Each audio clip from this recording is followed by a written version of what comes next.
وبركاته.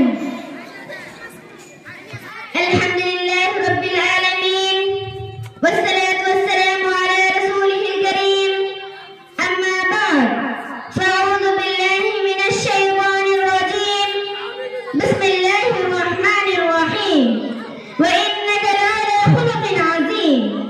صدر ذی وقار، مشفق مربی اساتذہ اکرام، حکم صاحبان، دور دراز سے تشریف فرما مہمانان کرام اور میرے دینی ملی بھائیوں اور بہنوں اور معزز سامعین و سامعات، آج کے اس سالانہ تقابلی بس میں میری تقریر کا عنوان ہے حسن اخلاق.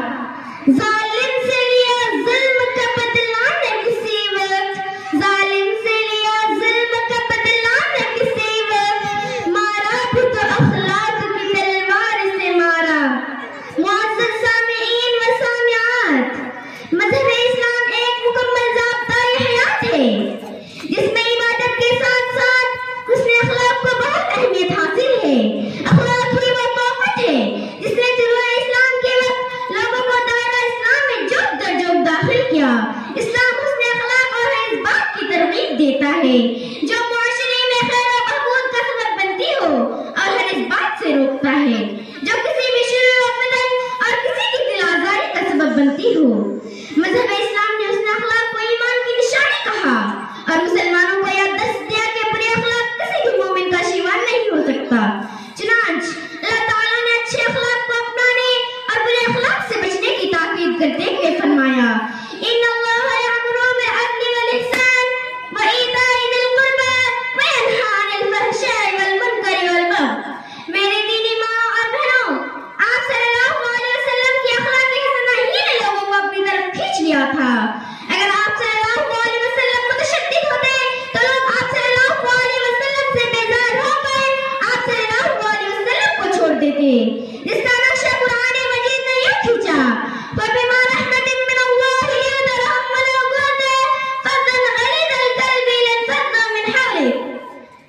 خدا اللہ تبارک و تعالیٰ نے رسول اکرم صلی اللہ علیہ وسلم کی اخلاق حسنہ کی تعریف کرتے ہوئے کہا کہ وَإِنَّكَ لَعَلَىٰ خُلُقٍ عَظِيمٍ. یقیناً آپ صلی اللہ علیہ وسلم عظیم الشان اخلاق کے حامل ہیں اور خدا اللہ کے رسول صلی اللہ علیہ وسلم نے اپنی بعثت کا مقصد مکارم اخلاق کی تکمیل کو قرار دیتے ہوئے فرمایا إِنَّمَا بُعِثْتُ لِأُتَمِّمَ مَكَارِمَ الْأَخْلَاقِ. حسن اخلاق رسول صلی اللہ علیہ وسلم کا محبوب و مقرب بننے کا بہترین ذریعہ ہے. بخاری شریف کی روایت ہے کہ آپ صلی اللہ علیہ وسلم نے فرمایا میرے نزدیک تم میں سے سب سے زیادہ محبوب شخص وہ ہے جس کی عادت و اخلاق سب سے زیادہ عمدہ ہو. یہی تو کامل مومن کی پہچان اکمل المؤمنین ایمانا احسنہم خلقا کہا. جی ہاں، حسن اخلاق ہی کے ذریعہ ہمیشہ روزہ رکھنے اور راتوں کو قیام کرنے والوں کے درجہ حاصل کر لیتا ہے. آپ صلی اللہ علیہ وسلم نے یہ بھی فرمایا کہ کل قیامت کے روز مومن بندے کے میزان و عمل میں جو چیز سب سے زیادہ بھاری ہوگی وہ حسن اخلاق ہی ہوں گے. لہٰذا ہم حسن اخلاق کو اپنا وطیرہ بنائیں اور بد اخلاقی سے کوسوں دور رہیں کیونکہ حسن اخلاق کا تعلق حقوق العباد سے ہے. اللہ تعالیٰ نے حقوق العباد میں بہت محتاط رہنے کا حکم دیا ہے. میں اپنی تقریر کو اس شعر کے ساتھ ختم کرنا چاہتی ہوں. حسن کردار سے نور مجسم ہو جا، حسن کردار سے نور مجسم ہو جا کہ ابلیس بھی تجھے دیکھے تو مسلمان ہو جائے. السلام علیکم ورحمۃ اللہ وبرکاتہ.